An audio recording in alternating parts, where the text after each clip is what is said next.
Thank you, Mr. President. I believe that the 200,000 plus signatures that have been gathered on the petitions, hard-fought activists and advocates who want to stand up for the Constitution, federal Constitution and the state Constitution, and demand they have a right to be protected and have democratic principles upheld. They have a right to have a city that they run. And those petitions are going to be certified in about 2 weeks. 35,000 sampling from those 200,000 are being reviewed right now by the Secretary of State. The City Council and the Mayor's office need to stand behind the same citizens who voted for us. They're the ones who signed those petitions and worked all over the state to get signatures. There were 28 plaintiffs in a lawsuit related to that same issue to repeal Public Act 4. So the timetable that is off-quoted by the governor and Treasurer Snyder, time is running out. The clock is ticking. That's based on their fear of the repeal of Public Act 4. That's the timetable. So the City Council needs to stand with the citizens who are working hard, work very hard to get those signatures, because if an agreement, a consent agreement, which would be terrible because it's a contract that would outlive any repeal of Public Act 4, how awful it would be for the city to sign something this week and if Public Act 4 repealed next week, but the signed agreement still stands. Because we were not smart enough to stand up for our city and demand the Constitution be upheld for them and for us. The consent agreement is a no-no. Because if you read it,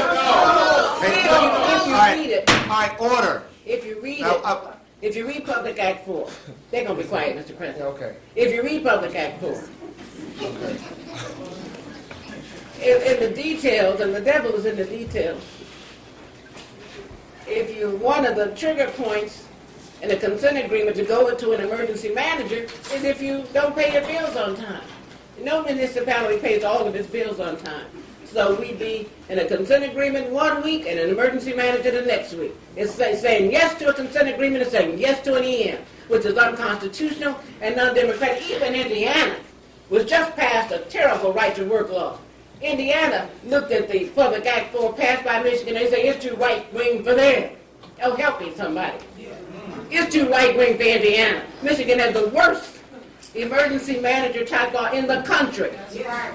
And it does not behoove us whether we try to go along with it. When you also look at this document and know that there have been financial advisory boards before, New York has one still, from the Mayor Lindsay era. But guess what? When that, and the state of New York didn't owe the city of New York any money at that point, but they gave billions to the city. And the feds gave billions to the city.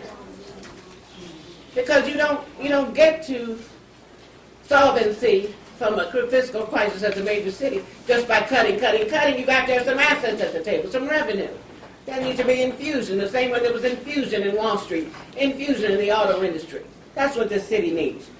And not to mention what is owed to the city, that the treasurer has admitted publicly is owed. How can the city turn its back to what is legitimately owed to? And not just the $220 million.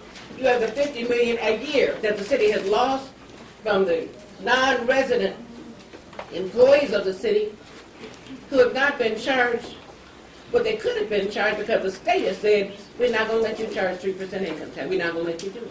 So right now, in addition to the $220 million, $400 million is owed to the city. And non-payments of income tax or non-renters. That's the structural deficit we've been dealing with. Not to mention the banks and the predatory lending, which have bedeviled our neighborhoods. And the residency requirements, I understand. I was too busy working to watch the governor in his town hall meeting yesterday. Help me somebody. But I understand that two people asked the governor questions about residency. And his answer to both questions was, well, they haven't proposed anything. They haven't proposed. It's like last week when somebody asked, why don't you pay your bill? I haven't seen it in writing.